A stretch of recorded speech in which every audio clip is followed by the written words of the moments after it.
Добра вечер. Изминува или доаѓа есен или политичка пролет, како сакате.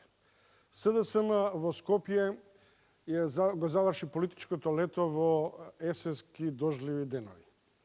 Доаѓаат пролетни искушенија во кои Бранко Црвенковски ја враќа реториката на својот државотворен говор, наспроти социјалата со која стартуваше и наспроти албанофобскиот речник за време на интерпелацијата против владата на Груевски и Ахмети.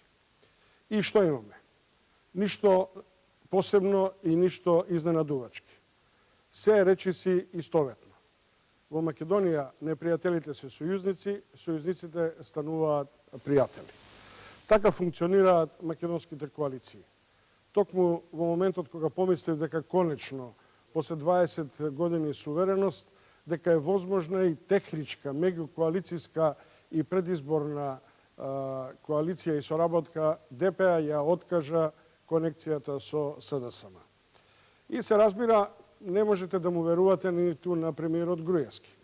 Во време во кое интензивно говореше дека се заладени односите, дека коалицијата на стаклени нозе, дека интерпелацијата практично му е зајак на позицијата, тој таков Груевски, кој пред 2 до 3 дена експресно го врати законот за бранители што го иритира Ахмети, на мостот на поврзување во Сарај повторно проговори албански. Неговите коалицијски партнери се одважија да проговорат на македонски.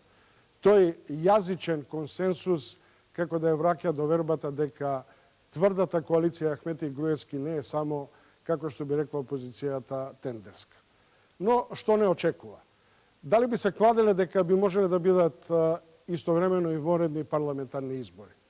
Јас ви тврдам дека референдум за името на мартовските локални избори нема да има. Тоа е мојот вовед во емисијата во која мои вечерашни гости се двајца новинари и двајца аналитичари. Колешките Катерина Синадиновска Капитал и Сонја Крамарска, главен уредник на Утрински, екс-пратеникот Насер Зебери и новиот директор на МЦМС Александар Кржаловски. Веднаш во студиото за 1 минута по рекламите. Ново издание на АКО, само 2 дена по завршниот митинг на СДСМ, во недела во која го чувме Бранко Црвенковски на македонски со својот јазик на државотворноста и на нова понуда која се обидува да ја промовира како новитет и еден новостар Груевски кој се одважи повторно да проговори на албански јазик на начин на кој прати порака до своите сопартици и до албанската етничка заедница. Каква пролет не очекува во овие денови на муртена есен, би рекол. Јас се обидов да ве испровоцирам со прашањето дали би се кладеле дека би можеле да има и воредни парламентарни избори како и локални, истовремено со локални.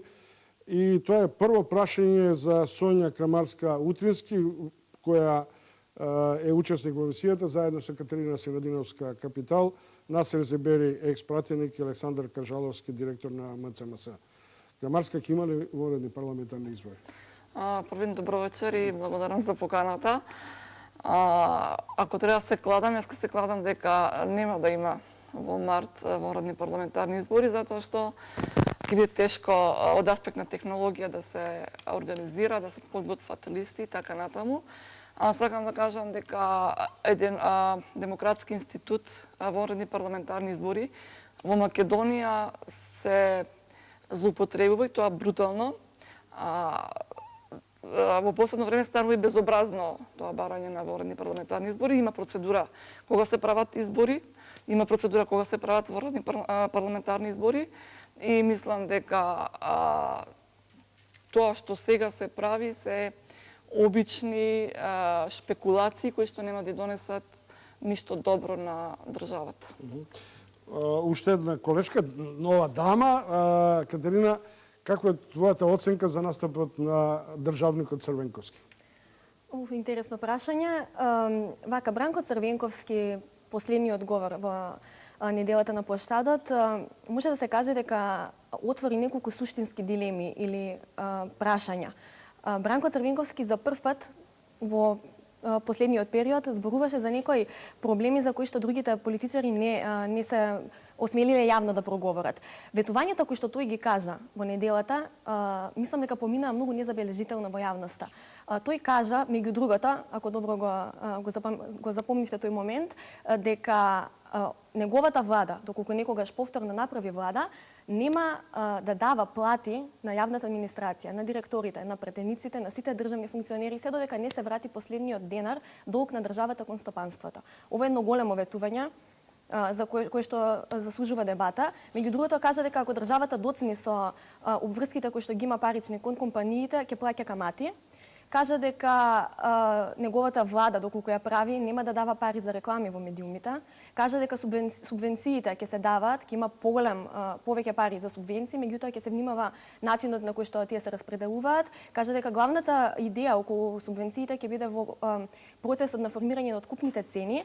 И исто така што е многу интересно, кажа дека домашните инвеститори ќе имаат ист третман како странските инвеститори во оваа држава. Во таа ранг листа? Тоа ми беше поинтата на крајот. Тоа е Бранко Црвенковски. Кој му верува на Бранко Црвенковски? Особено после она ветување која рече еден вработен во едно семејство. Па тоа, октоподотин или пипците. Насер Зибери, еден од актерите, но и добрите проследувачи на меѓуетничките односи. Што е ова што се случува? Зашто ДПА му откаже на Црвенковски? Од каде одеднаш возвратената љубов на Груевски кон Ахмети?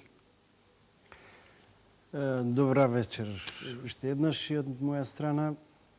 И дозволете ми да кажам дека двете политички партии кои се обидува после 20 години, 21 година плурализам, да направат една предизборна коалиција, беше еден добар сигнал. Мора да признам дека тоа беше еден смел чекор и на двајцата лидери, и Црвенковски и Тачи, но сметам дека не беа до крај искрени во намерите и затоа таквата идеја всушност пропадна и не профункционира. Неискрена од страна на СДСМ и од страна на Бранко Црвенковски во однос на тоа да ги дефинират сите прашања околу идната можна соработка на локалните избори. Како што се установи, Струга, Кичево, неколку многу важни општини за локалните избори не биле дефинирани и одстапката од правилото дека секаде каде што мнозинско гласачко тело од албанско потекло ќе биде поддржан кандидатот на ДПА, се случи дека се установи дека не е така. Неискрено и од страна на ДПА пристапот во смисла на уценување на својот иден коалиционен партнер, да било кој друг политички субјект со албански предзнак, доколку сака да пристапи кон коалицијата, мора првин да го праша Тачи, односно ДПА, па потоа да може да се воспостави соработка. Која е искреноста меѓу Груевски и Ахмети, во кој Груевски праќа повторно поскратена постапка закон забранители, а на мостот говори албански? Соработката меѓу ДУИ и ВМРО ДПМН е сосема различна. Првин тие немаат предизборна коалиција. Имаат мајски договор. Да, меѓутоа и на парламентарна меѓу СДСМ и ДПА.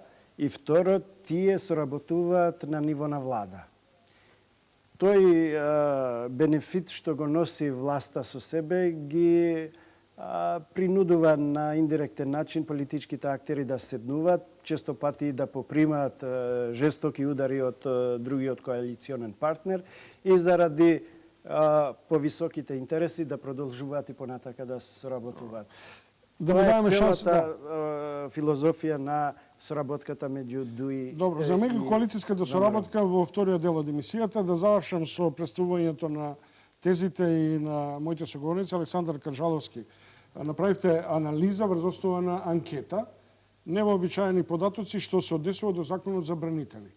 Став кој е цитиран дека 61% од албанците го поддржува донесувањето на законот за бранители, но само 12% од македонците мислат дека законот за социјалните права на припадниците на ООН не може, односно може да бидат поддржани.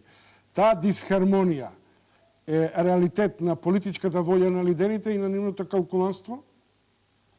Да заокружам и јас представувањето и да се заблагодарам за повикот во емисијата и да ги поздравам вашите гледачи. Анкетата која споменавте се направи некаде пред месец дена и е дел од поголемо истражување кое започна уште со иницирањето на самиот закон во некаде почетокот на август и опфаќа и други прашања како на мултикултурата, како образованието и именувањето на училиштата и тоа е значи дел од поширокиот проблем или контекст кој сега го живееме. Самата анкета значи е дел од целиот извештај што се обидовме да го направиме за да допринесеме во деблокада на целата ситуација, односно да понудиме конструктивни решенија што може да се направи кога очигледно е запрена работата во собранието и така изгледа дека ќе биде во наредниот период. Има веќе 16.000 амандмани, така да ќе се изаслушаме.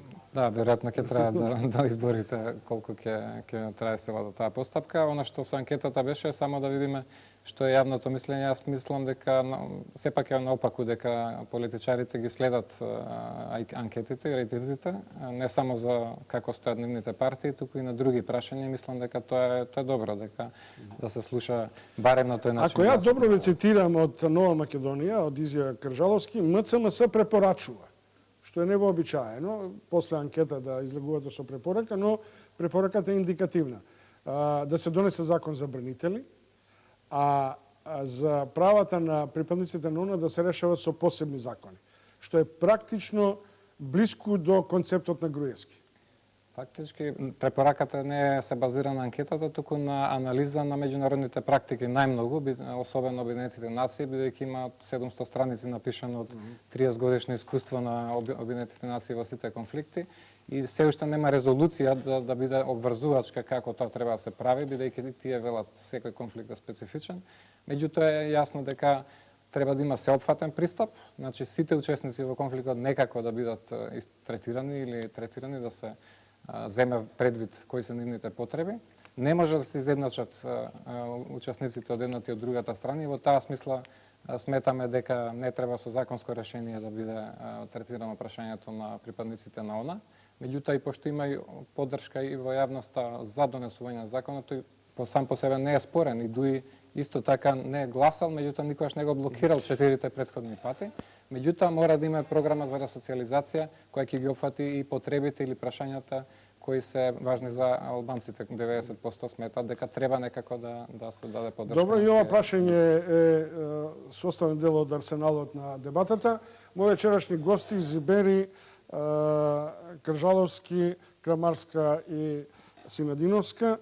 Ви предлагам заедно да видиме една ТВ слика на Искра Коровешовска од последниот собир во Скопје, завршниот митинг на СДСМ во кој најмалку имаше скопјани, а се води битка да се добие метрополата и да се валоризира некаква политичка или партиска супермација.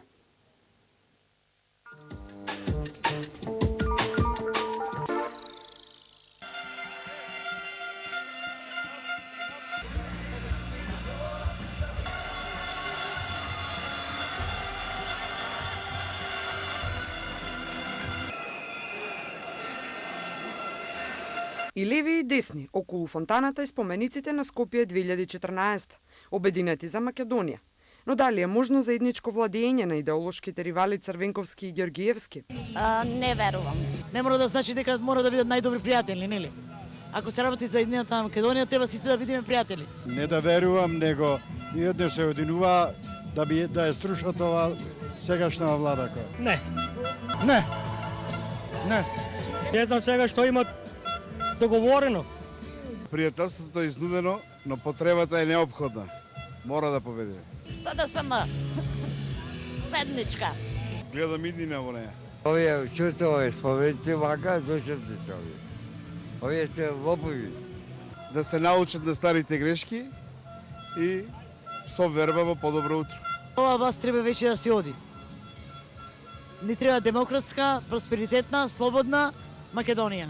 Влада е катастрофа. Голема криза има во државата. Влада е незадоволство помеѓу народот. Иако симпатизери и членови, сепак присутните резервирани во очекувањата. За некои Македонија конечно се освести, според други дежаву. Црвенското треба да биде малку политиката постабилен. Да гарантира за овие луѓе. Човечките вредности треба да се исчисте во врвот. Оној што вреди да оде напред, тој што не вреди да секој да си го најде своето место. Најголемиот дел смета дека владачката гарнитура самата си го трасира патот кон поразот, а не дека Црвенковски и Георгиевски се вистинското оружје против Груевски. Груевски сам ќе падне. Подум ќе падне. Мислам дека ние ќе ја бутниме цела коалиција. Сами одат надолу веќе. Мора да си замини. Се уште никој не може да предвиди. Само крајот изборите ќе кажат. Повеќе само оди, помалку и со нас работа. Црвенковски и Георгиевски усимнат. Кратко и јасно. А Црвенковски побара заедно со локалните да се одржат и предвремени парламентарни избори во март, но и референдум за името, за народот самиот да одлучил во каква Македонија сака да живее. Нека реши конечно народот зашто е за оваа твојава или оваа нашава Македонија. Бараме избори, бараме парламентарни избори во март. Во 2006-та, раководството на СДСМ сметаше дека додворувањето меѓу тогашниот премиер Бучковски со ВМРО Народна партија е една од причините за поразот на партијата на изборите. Пред минатогодишните избори, дел од членовите на ВМРО-НП беа револтирани од Георгиевски, тогаш рече дека СДСМ му е поблиска опција за соработка. Сега се сложија дека малите партии самостојно само ќе ги растурат гласовите во прилог на власта. Лудите противници од првите 10 години на плурализмот сега рака под рака уветуваат на македонскиот народ дека ќе се бораат за единствена Македонија. Македонија без криминал и корупција. Македонија на сите македонци. Дел од овде присутните и веруваат на оваа коалиција, но дел единствено на Бранко Црвенковски.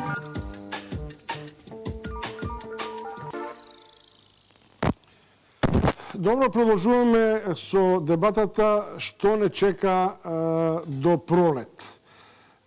Дали има изненадување околу говорот на Црвенковски, кој на еден или друг начин, според мојата соговорничка Синадиновска, излезе некој пакет.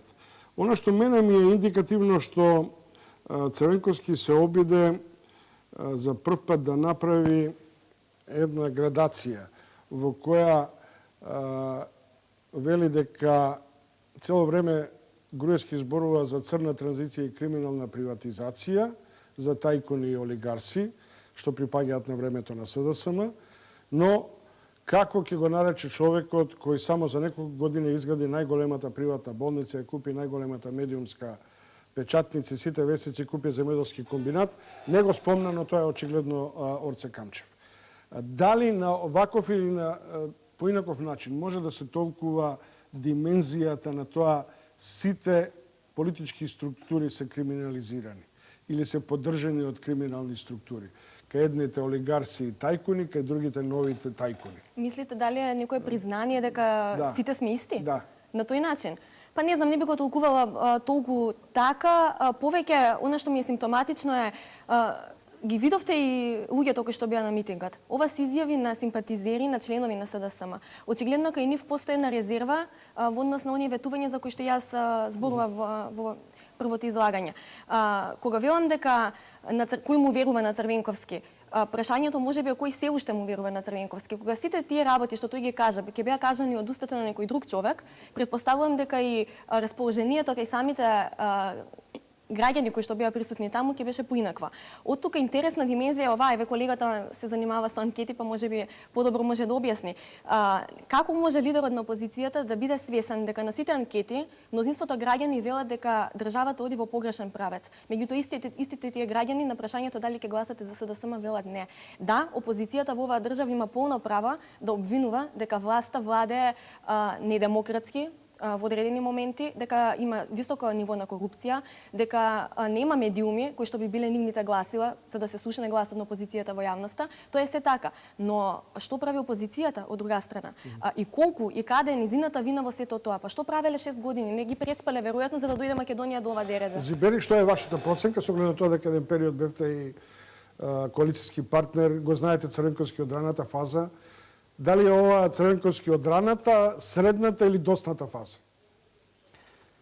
Не, мислам дека има една константа. Со тоа што идејата за барање повторно предвремени избори, мислам дека му е погрешна. И заради фактот што беше спомнат тука индикаторот јавно мислење, анкети, рейтинзи и така натаму, кој оди сега за сега во прилог на постојните две владеачки структури, ВМРО и ДУИ. И на некој начин народот веќе се навикна да се барат предвремени избори од страна на СДСМ, а истите да ги изгуби. Мислам дека доколку прифати владата, ќе биде една реприза од претходните предвремени избори и не сум убеден дека ќе има некоја радикална промена во однос на конфигурацијата на власта. Камарски има ли нешто ново во Црвенковски? Во вокабуларот, во понудата, со оглед на тоа дека сепак наведени се некакви таксативни решенија. Според мене, мислам дека е тоа обид да се пробие блокадата за страв и да се окуражи интелектуалната мислечката структура во Македонија, вклучувајќи и нас новинарите. Мислам дека тој ги слушна критиките дека опозицијата само констатира и критикува, а не предлага мерки. Тој на тој митинг соопшти некои едни политики на СДСМ, што е сосема коректно, но мислам дека исто како и Зибери, дека му беше многу погрешно барањето за предвремени избори и мислам дека влезе во една многу ризична игра. Свесно или не? Тоа е прашањето, можеби. Дали вие бисте кажале дека можеби Груевски нема да го изненади со истовремени парламентарни и локални избори? Зошто да не? Ставрески вчера или завчера кога беше кажа дека ние не сме тука да исполнуваме желби на Бранко Црвенковски. Јас би додала освен кога и нас не одговара. Крижалевски што ви мислите? Можем да го закружим и овој блок, бидејќи правевме баш анкета пред месец дена и ги покажува истите резултати, да не речем буквално како последните резултати на парламентарните избори, значи јасно дека нема да се смени нешто битно во констелацијата во парламентот. Дали масата која е донесена како завршница е обид за мобилизација на внатрешното ткиво или обид за потикнување на различните погледи или демистификација дека владе антидемократски процеси владеат и дека сме под пресија на страв? Па секогаш големите митинзи за тоа служат, нели, за јакнење само до вербата на постоечкото членство и за генерирање на ново. И нова би се доврзал дека полека расти политичката култура во државата. Веројатно се воведе она што го направи ВМРО на претходните избори со програмата, значи првпат да има пишана програма, да ние знаеме зашто точно гласаме и зашто можеме да ги критикуваме или следиме што направи одветувањата, да не бидат само на митинзи. За да се одговори на последните избори, тие излегува со своја програма, значи полека се структурира тоа. ВМРО дополни со отчет, значи тоа сме направиле, колку точен или не точен, пак секој си проценува сам. И полека мислам дека се расте таа политичка култура, каде што веќе не може само со изјави да се купуваат или освојуваат гласови на граѓаните. И се самиот митинг колку придонесе, веројатно би се придружил на повеќето констатации дека прашањето со предвремени избори веројатно можеби ја намали вредноста на сето тоа што беше кажано тама и која е јасно дека имаше 5-6 месеци до изборите, колку ефект ќе постигне или колку ќе се заморат луѓето или ќе памтат што се кажало на овој митинг до тогаш. Ако е критика адресирана на така речената немок на СДСМ да се покрене од статичната позиција, како е возможно после еден серијал на критики, па и на внатрешни меѓукоалицијски недоразбирања меѓу Груевски и Ахмети, таа симбиоза да обстојува, да не се распаѓа? Или, морам да го цитирам Арсим Заколи, кој вели која води и насочува оваа земја. Дали е тоа младиот водач и неговиот уште помлад кабинет, или пак тоа е она речиси невидлива и аморфна, но влијателна маса на патриоти и демагози. Од вас, Кажаловски. Па, у секој случај, веројатно покажа поголем капацитет за договарање, ако ништо друго. и со оваа конкретна ситуација, бидејќи нели помина интерпелација во парламентот, тоест не помина интерпелацијата.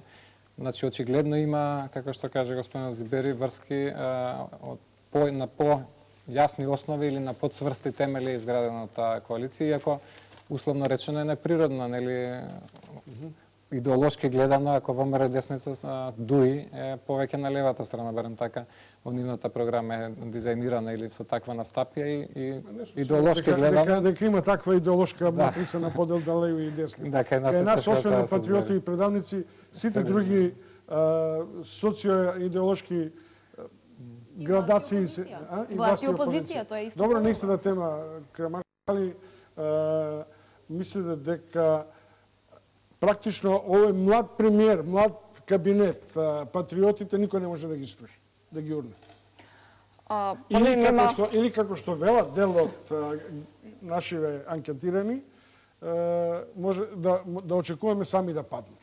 Значи нема влада што не може да се урне и мислам дека исто така зборот е малце погрешен. Влада се урива во парламент со политички математики. Може да се смени влада на избори.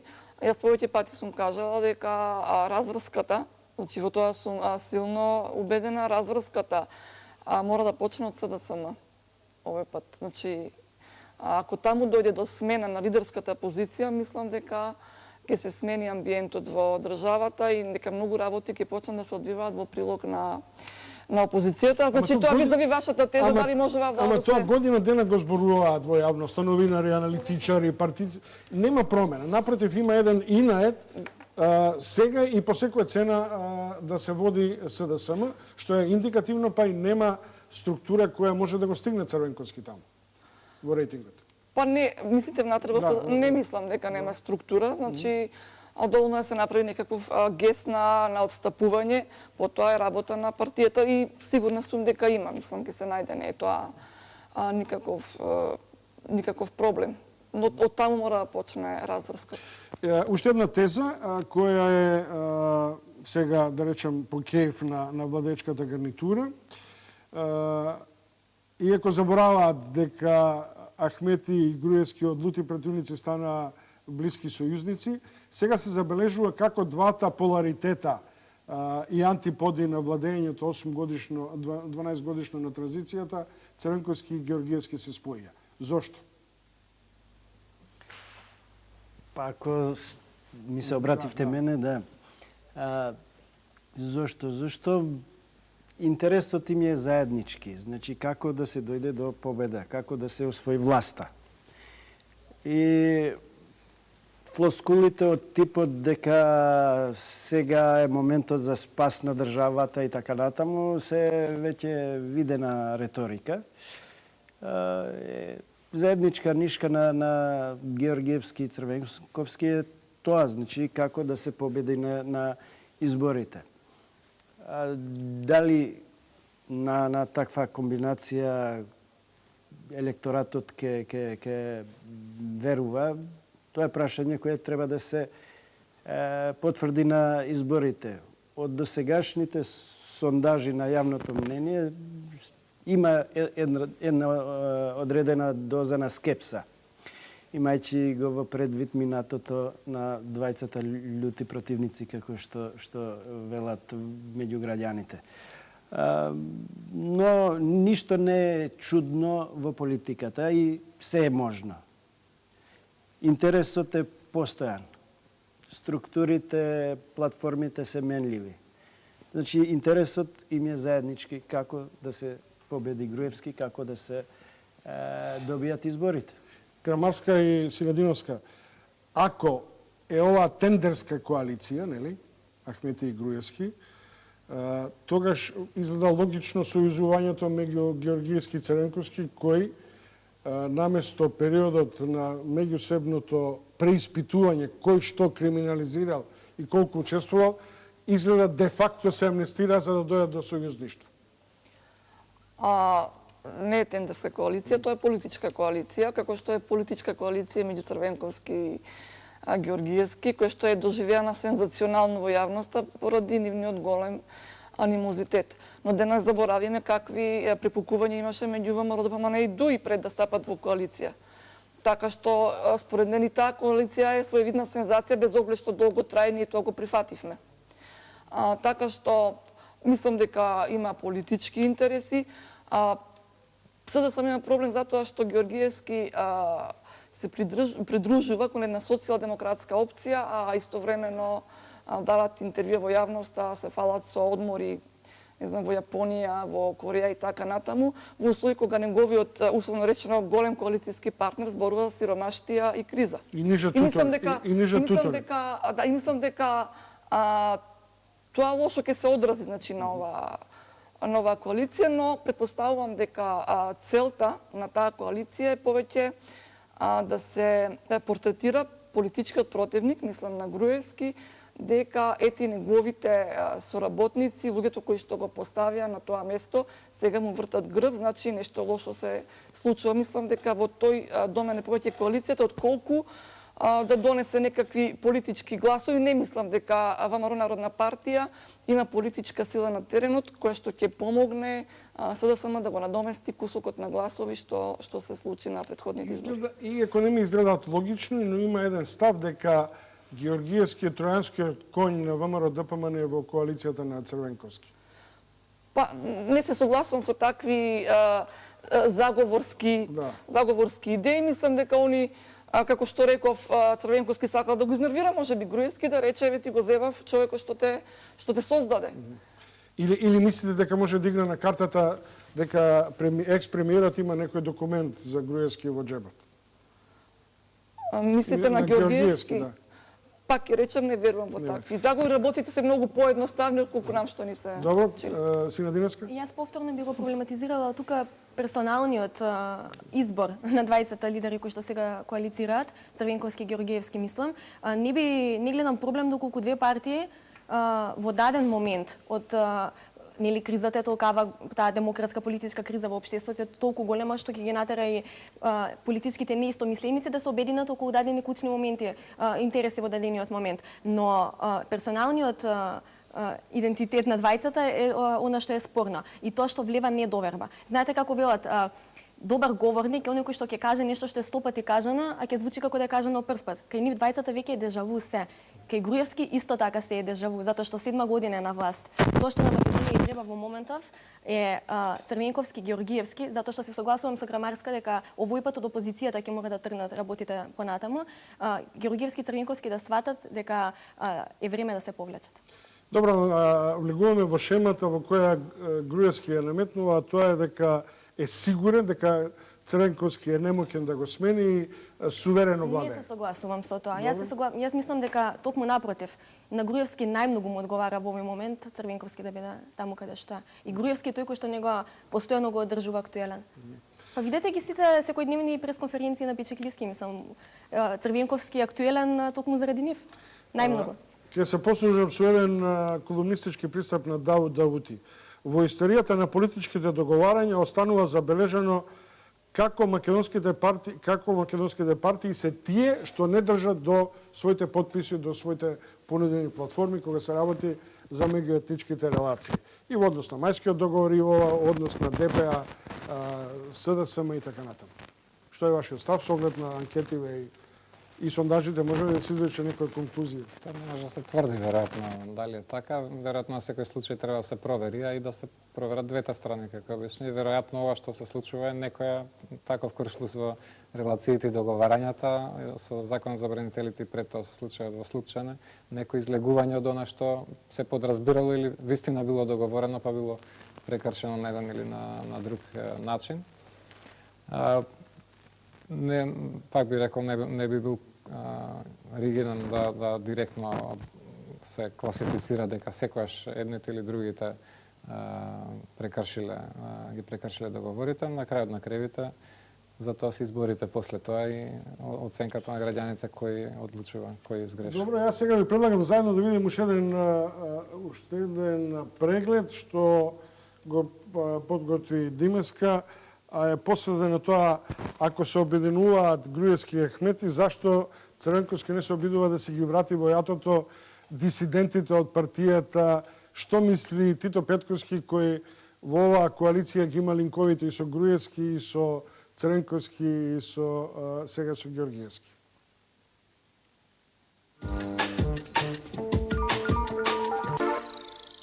Во 90-тите години, кога Георгиевски и Црвенковски жестоко се напаѓа и не бираа зборови за да се навредат меѓусебно, веројатно идејата дека еден ден ќе бидат политички партнери ке звучеше како добар виц.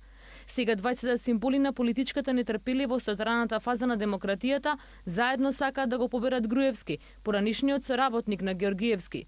Опозицијскиот фронт смета дека мора да се наметнат државни теми кои не може да се стават на агенда доколку во март се одржат само локални избори. Мора да се создаде критична маса и мора да се дефокусира, јас би рекол, интересот на владеачката структура од теснопартиските интереси да се направи свртување кон државните интереси. Тоа не може да се направи за локалните избори. Сепак се тоа теми кои што навлегуваат во сферата на парламентарните, на надлежностите на парламентот и државните органи. Така да, ние сметаме дека ако не може да се фокусира на државните интереси, на евроатлантските интеграции, тогаш нема друга алтернатива, говорам за премиерот, туку да распише предварени парламентарни избори. Поранишниот владин партнер на Груевски, а сега коалицијски на Црвенковски, соработката со актуелниот премиер од денешен аспект ја оценува како голема политичка утка. Ја не знам сега како ќе биде коалицирањето плюс покрај Црвенковски и со Лјупчо Георгиевски.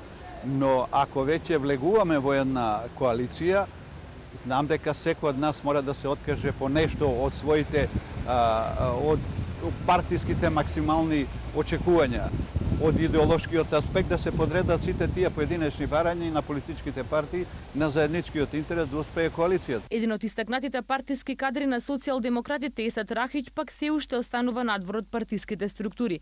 Анализирајќи актуелната ситуација, тој набројува повеќе работи што треба да ги понуди опозицијата. По мене мора да се заснива на една заедничка коректна иднина. Треба да се сватат перформансите на оваа држава, можностите во кои што таа може да оди да се развија и што треба да е примарно во оваа држава. Во оваа држава треба да биде примарно правниот поредок, треба да бидат економските права на граѓаните, човечките права, секој вид на права кои што граѓаните треба да ги уживаат кога даваат мандат на една политичка структура. Ако тука не се договорат, тогаш е тешко. Според Никола Поповски, поранешен министер од СДСМ, сепак оваа коалиција не е ништо поразлична од водеачката. Ако го анализирате коалицијата на Груевски, таму има и етнички партии, вклучувајќи ја ВМРО ДПМН, која се представува како етничка, партии на левицата, како социјалистичка, партии на центарот, како Павле Трајанов и еколошки партии. Значи, разединетоста на опозицијата беше проблем до сега. На изборите одеа сами, наспротив владин блок од 20 на партии. Они сега само го прават тоа што е нужно на блокот да се спротистават на математичкиот блок на Груевски, да се спротистават со математички блок. Популистичките чекори во согласност ставовите на мнозинството и слични на оние на владеачката партија кои периодов ги презентираа, го отвори и прашањето дали Црвенковски и Георгиевски ќе се обидат да играат на ист терен со Груевски, онаму каде што тој досега беше непобедлив, или пак ќе им успее да освоат гласови бидејќи како што беше истакнато од митингот, Бранко и Лјупчо се согласија дека иднината ни е загрозена. Следите, ако 2 дена по понудата за воредни парламентарни и заедно со локални избори, по големиот митинг на СДСМ и од важноста да се собере една плејада на опозиционери кои треба со демократски средства да ја заменат оваа власт. Или како што во својата колумна професор Фрчковски вели, одговорот на политичката опозиција кај нас, на пример, се правда со слабите анемични акции против парафашистичкиот режим и при тоа се вели дека ние не сме како нив. Тој одговор не е доволен, имено е апсолутно недоволен, вели Фрчковски. Сушност, контрапрашањето е, а какви сте вие? Всушност, ако не сте, а какви сте вие всушност, ако не сте како нив? Какви се всушност? Оваа опозиција наспроти оваа владеечка структура.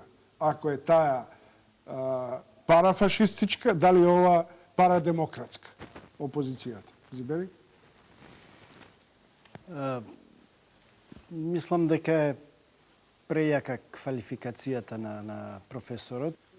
и не може по таа линија да се направи дистинкција помеѓу едните и другите. Иако мислам дека има одредени индикации кои говорат за загрозување на демократските принципи во одредени сфери, како што се медиумите, судството, невладиниот сектор и така натаму, но не до таа мера да се даде една таква квалификација. Демократскиот капацитет на една влада и одредена власт се мери токму по слободата на медиумите. Колку таа влада има капацитет да ги трпи критиките на новинарите, на медиумите и така натаму. Ако е тоа капацитетот да не казнат со 2027 милиони, обравме Бостон, што би рекле србите. Да, и мислам дека овие забелешки всушност се нотирани и во извештајот на Европската комисија, и ланскиот, и овагодишниот и така натаму. Интересна ми беше изјавата на вашиот соговорник од анкетата, Никола Поповски, во однос на разликите помеѓу коалициите, актуелната и можната идна. И соработката помеѓу Георгиевски и Црвенковски визави соработката Ахмети Груевски. Се согласувам апсолутно со фактот дека во Македонија досега немаме коалиции кои се засновуваат врз некоја идеолошка матрица, која ќе дава јасни идеолошки профили на владењето, леви, десни и така натаму. Туку претежно се резултат на бројки, математички бројки на гласови во собранието и прагматички интереси кои се нудат при поделбата на владиниот колач. Со една разлика. Соработката меѓу Груевски и Ахмети е импонирана, наметната од резултатот на изборите. И тука немаше многу избор Груевски со кого ќе соработува при составување на идната влада. Додека соработката меѓу Љупчо Георгиевски и Црвенковски е слободен израз на волја на актерите, привлегување во една Тоа ви за соработка. Голица гледам сите барате. Само да ја продолжиме тезата. Дали ова тактизирање топло-ладно на Груевски со Ахмети е можеби показател дека Груевски тактизира од следен коалицијски партнер не мора да биде албанската партија со најмногу освоени пратенички места, дека може да биде и Тачи, например, со релативно 1, 2, 5 места помалку освоени. Тоа е веќе виден рецепт. Груевски се обиде со Тачи, со помалку број на пратеници албанци во собранието, да состави влада и таа влада неуспешно се распадна. Не можеше да обезбеди мнозинство во Комитетот за меѓуетнички односи, не можеа да се донесат многу важни одлуки и како така собранието беше... Само да завршам. И тоа е во овој 22 годишен период од повеќе партиски систем во Македонија е единствениот исклучок каде што помалата политичка партија на албанците беше коалиционен партнер и како таква доби кра на следните избори, бидејќи не можеше албанскиот електорат да го прифати како легитимен репрезент на неговите интереси во владата. И сметам дека иако не е уставна... Дека Тачи расте рейтингот благодарејќи на немојта на Ахмети да се соочи со овие стратешки... Тоа е веќе друго прашање. Доколку Тачи го добие легитимитетот на своите гласачи, не верувам дека Груевски само од некој анимозитет не би соработувал со него. Кржалевски се Ше да реферирам, значи имаме искуство дека не мора на етничка основа, оно што велиме победниците во етничките блокови да ја формираат коалицијата владина. Дури не мора имаше случај кога не мораше ни албанска партија да има, но имаше. Порано во времето на Црвенковски чином беше тоа.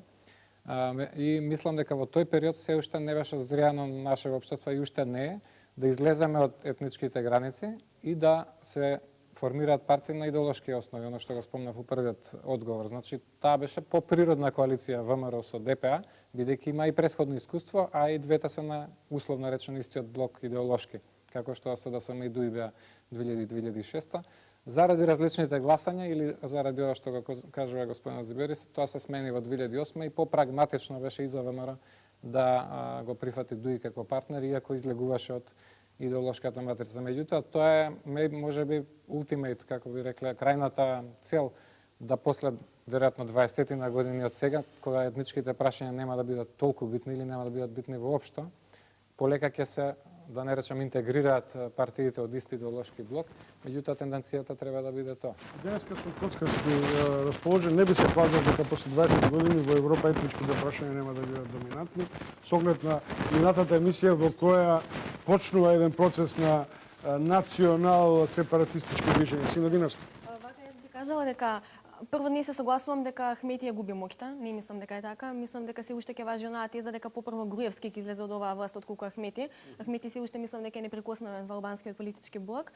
Меѓутоа што се однесува да меѓуетничките коалиции кај нас, тоа што господинот го кажа е всушност многу интересен момент. Нас на долг рок ова прашање може да не биде доста опасно. Нас мислам дека итно ни е потребно, ако не излегување, зашто веројатно општеството се уште не е стигнато до таа фаза на зрелост, меѓутоа размислување во правец да се напуштат тие етнички норми. Не може да зборуваме за стабилни, функционални, квалитетни меѓуетнички коалиции ако немаме меѓуетнички партии.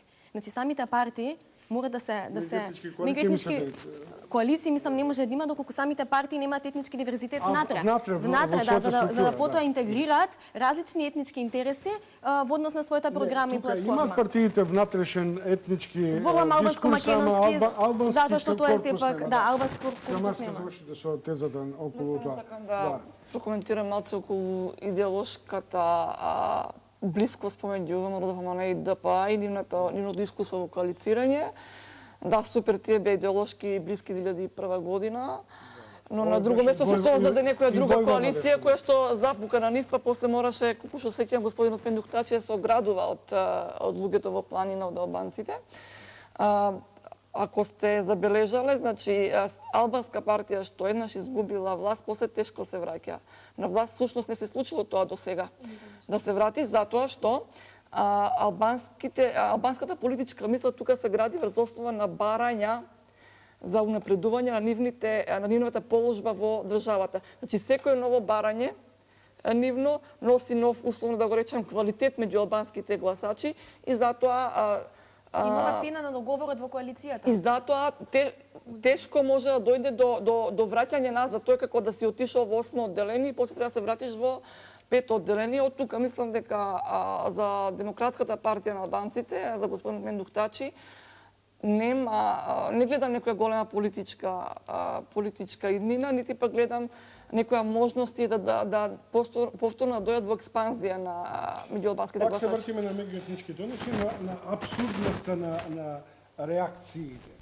во која имате интерпелација и едно комплетно албанофобство во СДСМ-ските редови, во нападите на Груевски и на Ахмети Преце, за да завчера Црвенковски искочи со една модерна димензија на Ченч, Скендербек на плоштад, Методи Антонов Ченто, оттаде мостот како мост на зближување.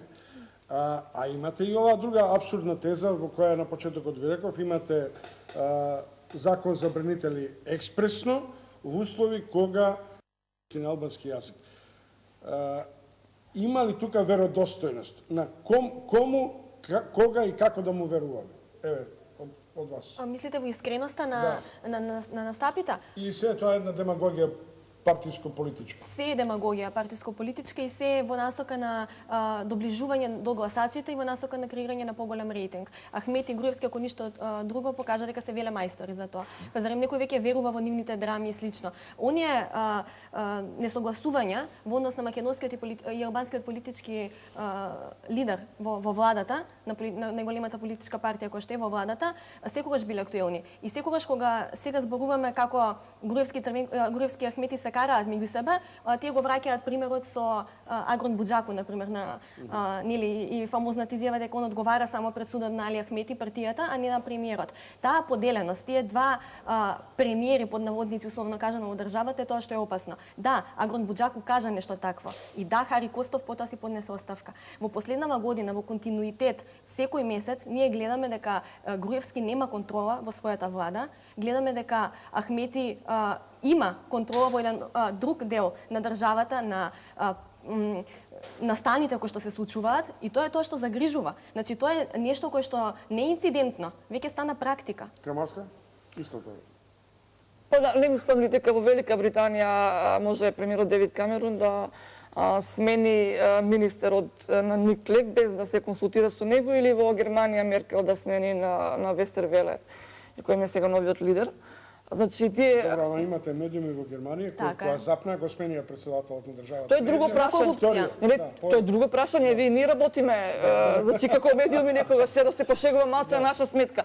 Јас зборувам нешто за меѓукоалициски договори, да не бидеме наивни дека тоа туку така може секој премиер, затоа се тие коалиции имаат интереси, си ги седнуваат на маса далеко од очите на јавноста и си се договараат. И тоа е лошото во коалициите, затоа секоја партија нели настојува самата да обедини толку гласачи за да може да си прави сама влада. Меѓутоа во реалноста тоа многу ретко се случува, не само овде, на друго место. И така што не мислам дека Груевски е некој зависник од Ахмети, едноставно тие се направиле математика дека таа коалиција треба да се одржи. Се согласувам дека и во некои други избори скорешни парламентарни исходот ќе биде сличен. Но моќта на Ахмети раста. Значи 2008 Груевски имаше апсолутно мнозинство во парламентот и тука комодитетот не може да се каже дека не беше поголем. Дали за време на локалните, бидејќи ги исклучуваме воредните парламентарни избори, до март. До март ги Ќе исклучуваме. дојде до фактичка меѓусебна поддршка на актуелните коалициски партнери по етничка основа. Во општините со мешан состав. Ахметовистите за ВМРО-вците, ДПА за СДСМ-овците и обрат. Зибери? Да. Одговорот на вашето прашање мој би бил потврден. Иако не формализиран како што беше обидот помеѓу Тачи и Црвенковски, но во меѓупартиските договарања тоа ќе се случи и тоа профункционирало. Уште од времето на ПДП и СДСМ, па на ДПА и ВМРО ДПМН. Па дури беше манифестацијата и многу јавна кога се врзе кога 200.000 да е така. Значи тоа функционира и ќе функционира. Дали ќе се има смелост, значи тоа и формално да се обнароди, за сега по овој неуспешен обид помеѓу Црвенковски и Тачи, мислам дека и во догледно време нема, но ќе функционира и тоа ќе имаат интерес взаемен и ВМРО и ДУИ и обратно. Не би навлегол во, да не речем, спекулација, но би се надоврзал на Катерина предходниот одговор за на што го рекол за капацитетот на договарање. Значи, како што функционира оваа влада, има интересни поместувања. Да сега имаме министер за одбрана кој е албанец, што не беше случај во целата 20 годишна историја предходно. Да имаме предавање, условно речено, на секторот за европски интеграции, бидејќи тоа најважното прашање за ДУИ. Тогаш и одговорноста преземете ја вие, кои не се приметуваат многу или не добија таков одек колку што ја сметам дека се важни поместувања, и тоа полека мислам дека си добива свој тек.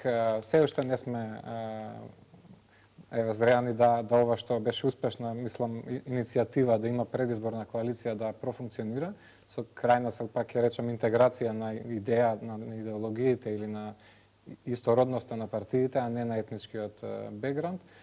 Но една од карактеристики за македонците е трпеливоста, и јас затоа не многу се возбудувам дали нешто побрзо или порано ќе биде, вклучително Европската унија, ако работите се одвиваат во тие правци, да полека се интегрираат. Благодарам до сегашниот дел.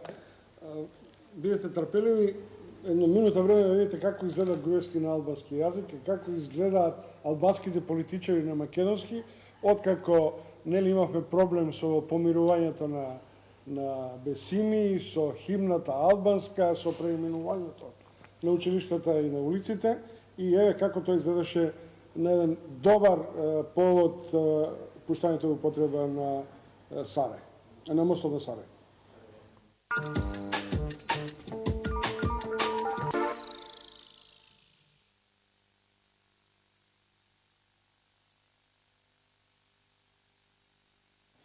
Не си ке вери, до важдојм, ти перкрахим проектет, ке и афроин, нjerëzit e te cilat janë në dobi të gjite qytetarëve në Republiken e Makedonisë.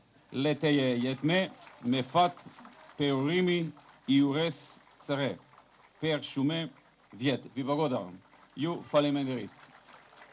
Neka je sa sreća, neka je Ilija Novi odnos. Opština Saraj е институција посветена пред се на доброто на своите граѓани, но преку овој мост несебично ја подаваме раката на соживот и меѓуетничка толеранција и кон жителите на другите општини и им порачуваме на сите добронамерни луѓе. Добродојдовте во општина Сарај. Зибери, го разбравте премиерот што зборуваше на албански? Јас се обидов да го титлувам, не го разбрав. Па добро, иако... Имаше добра намера. Се надевам дека намерата била добра, иако тешко се разбираше, но сепак разбравме што сакаше да каже. Гестот е голем. Сега настрана, значи, мислам дека ова повеќе фолклоризација на политиката отколку некоја искрена намера. Барем јас така тоа го доживувам. А вие, Крамарска, како го доживувате? Само еден момент, ќе ви дам. Само кратко јазичната рецензија, значи сепак треба да каже господинот Зибери. Мислам дека требало малце повеќе да се потруди околу ова. Но го разбрав како политичка поента, добра политичка поента во миговите кога Дуи и господинот Ахмети го портретира СДСМ како албанофобска партија. Мислам дека Груевски туку успешно влета и направи добра политичка поента. Продолжи. Мислам дека тоа е така, зашто доколку намерите се навистина искрени и да се покаже како антипод на таа квалификација на Дуи за СДСМ, тоа треба да го покаже практично на дело. Напротив, Груевски на седница пред моментот на изгласување на доверба на владата им ги покажа црвените линии на Дуи.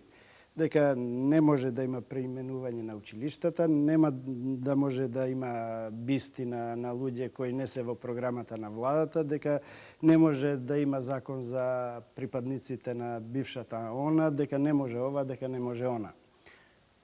И тука тој го покажа неговиот капацитет визави барањата на Дуи. Друго е зошто продолжува таа коалиција и зошто 5 минути после неговиот настап пратениците на Дуи ја поддржа таа влада. Дали на локалните избори ќе се соочиме со речникот на државотворноста и на етничноста во Македонија или на изградбата на патиштата и гасификацијата? Се надевам дека ќе се соочиме со другото. Редно време граѓаните на оваа држава да почнат да гласаат за. Да почнат да гласаат за понудени решенија, понудени проекти и слично. И при тоа не мислам дека кога ќе се каже гасификација, тоа треба да остане како флоскула. Нека објаснат како. Значи сакаме да слушнеме презентација на проекти, на цели проекти. Јас ќе дојдам и јас ќе го направам ова на овој начин. Опасна е таа поделба на етничка линија за која што велите. Припоставам дека за Кичево и за Струга ќе се кршат копијата околу тоа прашање.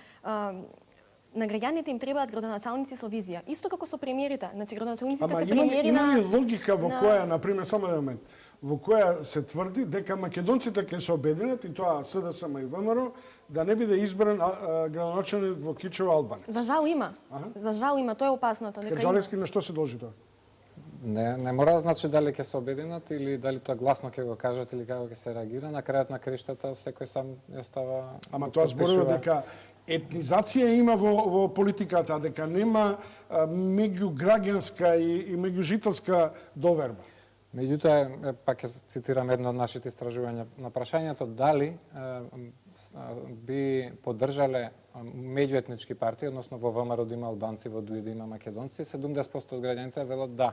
Ама на следното прашање, дали вие би гласале за таква ситуација, велат не, 30%. Значи и партиите само се прилагодуваат на тоа што е доминантно. На крај тие треба да гласаат за нив. И што е само би скоментирал и за ова за локалните. Јас сметам дека и тоа веќе се случувало, дека на локално ниво, посебно во помалите општини, луѓето гледаат што се случува и многу повеќе ценат што е направено отколку што ќе кажат лидерите на партиите во тие општини. Имавме случаи на долготрајни градоначалници, Борис Гаврилов во Карбенци или Славко Велевски во Могила, кој по 3 мандати беа. И го знаев во Струмица, за кои што и ВМРО-вци велат. Луѓето сметам дека гледаат патишта и слични работи што донеле бенефити, тоа ќе биде попримерно. Крамарска, да ја завртам тезата, пак сме на таа релација што ќе доминира на локалните избори. Руфи Османи вели нов договор.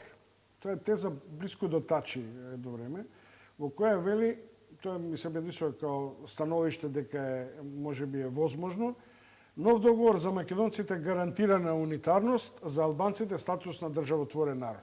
Дали е тоа тема која Руфи е наметнува како градоначалник и лидер на сега опозицијската НДП, или е тоа реална перспектива на Македонија?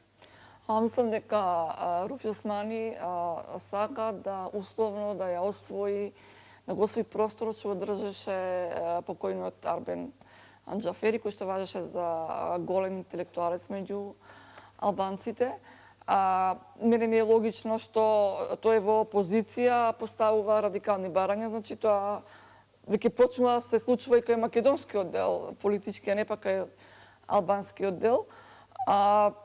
Не мислам дека на локалните избори ќе доминира една или друга тема, мислам дека ќе има комбинација, значи ќе почнат они со патишта, не знам, и други работи за локалното население, меѓутоа во жарот на политичката борба очекувам дека да почнат да се кршат копија околу името, околу државотворноста, околу транзиција. Како ќе дојдеме до Скопје и до площадот и доминираат евродржавните прашања? Па, тоа во некоја мера е логично. Тие прашања се уште стојат отворени во Македонија. Не засегаат сите нас, значи мислам на сите граѓани и мене ми е сосема логично што ќе се стигнува. Не мислам дека е наивно тоа што Руфи Османи го вели, мислам дека не сме да се подценува неговата теза таму. Да, во ретето опозицијски политичари логично е да биде радикален, сите албански политичари се ужасно радикални кога се во опозиција, но слично модифицирано барање имаме во устата на Муса Џафери, вице-премиерот во актуелната влада, кој што помина многу незабележително. Јас стварно мислев дека премиерот Груевски барем ќе најде за сходно да излезе и да се... Па не да го искара, ова е веќе посериозна тема, многу посериозна тема, меѓутоа не воопшто не се осврна на тоа прашање. Ако вице-премиерот вели дека Охридскиот рамковен договор е веќе претесен за барањата на албанците, Руфи Османи е Збери, вие памтите се и се што. Од Илирида, нели, до Тачи и Џафери, до Рамковен и сега ова Руфи Османи, до федерализација, кантонизација. Дали ова е понуда која Руфи Османи автономно ја пласира или е тоа една албанска агенда која се крчка на овие балкански простори? Да се заштитиме од така речените големи Албанија, големи Косово и така натаму. Дека е некоја регионална платформа, не верувам, но дека во рамките на албанскиот кампус во Македонија почнува да доминира ваквата теза, која, ако се операционализира, би значило профункционирање на вистинска консенсуална демократија. Значи, не федерализација, не поделба помеѓу етникумите во Република Македонија, но консензус при донесување на важни одлуки во земјата. Доколку се чита внимателно и новиот предлог на Тачи, се сведува на истото. Значи, носење на буџет со консензус, донесување на битни одлуки по пат на консензус и тоа де факто значи консенсуална демократија, што на индиректен начин е веќе во рамковниот договор и во Уставот на Република Македонија. Доколку ги читате внимателно, неколку членови таму како се носат одлуките во собрание упатуваат на тоа дека консензус треба да се постигне пред, односно да се елиминира мајоризација, што е на некој начин продукт на Бадентер во Уставот. Кржаловски, само кусо. Каква е сондажата во однос на етнизацијата на училиштата, улиците и така натаму? Па дека наместо интеграција се почесто се дезинтегрираме за жал. Дека и влијаат овие прашања што беа околу имињата, меѓутоа за тоа ќе имаме посебен извештај, можеби посебна емисија да направиме наскоро. Добро, благодарам поштувани гледачи. Кажете на се? Мислам дека по се изгледа треба првин да се добро дезинтегрираме за да потоа интегрираме. Сонја Крамарска, Катерина Синадиновска, Насер Зибери, Александар Кржаловски, мои вечерешни гости. Гледате репризата во сабота. Пријатна вечер, се гледаме со нова тема следниот вторник.